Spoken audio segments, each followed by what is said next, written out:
पौराणिक कथा के अनुसार गजमुखासुर नाम का एक असुर महादेव का बहुत बड़ा भक्त था। उसने महादेव को प्रसन्न करने के लिए अनेकों वर्षों तक महादेव की तपस्या की। उसकी तपस्या से प्रसन्न होकर महादेव ने उसे दर्शन दिए।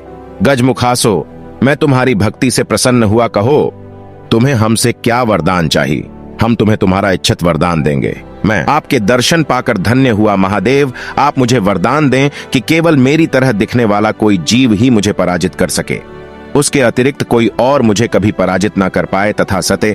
परंतु एक बात का सदा स्मरण रखना गजमुखासुर कि कभी अपनी शक्तियों का दुरुपयोग मत करना, अन्यथा ये मेरे द्वारा दिए गए वरदान का अपमान होगा। मैं सदा यह स्मरण रखूंगा। महादेव कल्याण हो। महादेव द्वारा वरदान प्राप्त कर गजमुखासुर बहुत अहंकारी हो गया और वो समस्त जगत में अपना उत्पात मचाने लगा। उसने अहंकार में आकर स्वर्गलोक पर भी आक्रमण कर दिया। महादेव द्वारा मिले वरदान के कारण वो सर्वशक्तिशाली हो गया था और कोई भी देवता उसे पराजित करने में सक्षम न थे। वो स्वयं को देवताओं से भी सर्वश्रेष्ठ समझने लगा और अहंकार में आकर देवताओं को हानि पहुंचाने लगा। अपनी सुरक्षा ही तो इंद्रदेव सहित सभी देवता सहायता के लिए महादेव के पास पहुंचे। महादेव रक्षा करें, प्रभु हमारी रक्षा करें। इंद्रदेव, आप इतनी चिंतित क्यों हैं? क्या सृष्टि पर कोई भारी संकटान पड़ा है? संकट तो बहुत भयंकरान पड़ा है माता, वो भी महादेव द्वारा दिए वरदान से। अर्थात आपसे वरदान पाकर गजमुखासुर अत्यधिक अत्याचारी और अहंकारी हो गया है।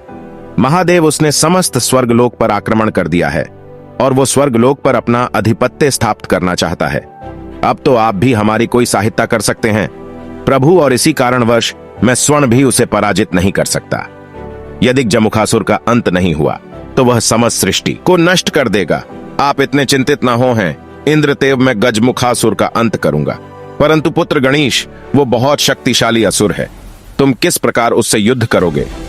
माताश्री, पिताश्री, मैं शरीर से एक मनुष्य हूं, परंतु मेरा सर एक गज का है।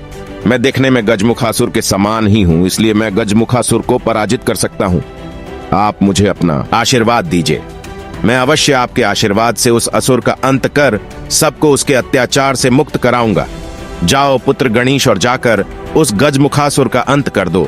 जो आज्ञा पिताश्री महादेव से आज्ञा पाकर गणेश जी गजमुखासुर से युद्ध करने के लिए जाते हैं।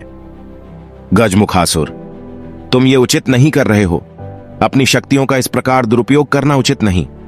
तुम कौन होते हो मुझे उचित अनुचित का ज्ञान देने वाले? चले जाओ मेरे समक्ष से, अन्यथा मैं तुम्हारा अंत कर दूंगा।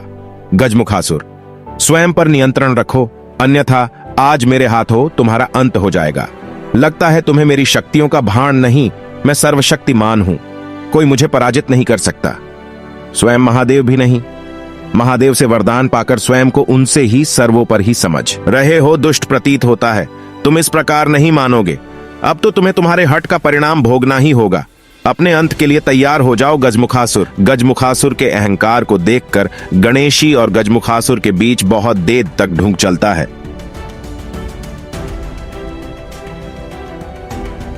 परंतु जब गजमुखासुर को यह ज्ञात होता है कि वो गणेशी को भी कभी पराजित नहीं कर सकता, तो वो भगवान गणेश के प्रहारों से भयभीत होकर एक मूषक का रूप धारण कर लेता है। गजमुखासुर को एक मूषक के रूप में देखकर गणेश जी उसे अपने पाश में जकड़ लेते हैं। प्रभु, आप कृपया मुझे अपने पाश से मुक्त करें। मुझे अपनी शक्तियों पर बहुत अहंकार हो गया था। मैं वचन देता हूं कि मैं अब कभी कोई अनुचित कार्य नहीं करूंगा। मैं सदैव आपके चरणों में आपका दास बनकर रहूंगा। प्रभु, यदि तुम अपनी गलतियों की क्षमा याचना करते हो तो मैं तुम्हें क्षमा करता हूं। गजमुखासुर की क्षमा याचना को सुनकर गणेश जी उसे क्षमा करते देते हैं और उसे अपना वाहन बना लेते हैं, और इस प्रकार गजमुखासुर गणेश जी का वाहन मुष्यक राज बन जाता है और सदा प्रभु के चरणों का दास बनकर रहता है।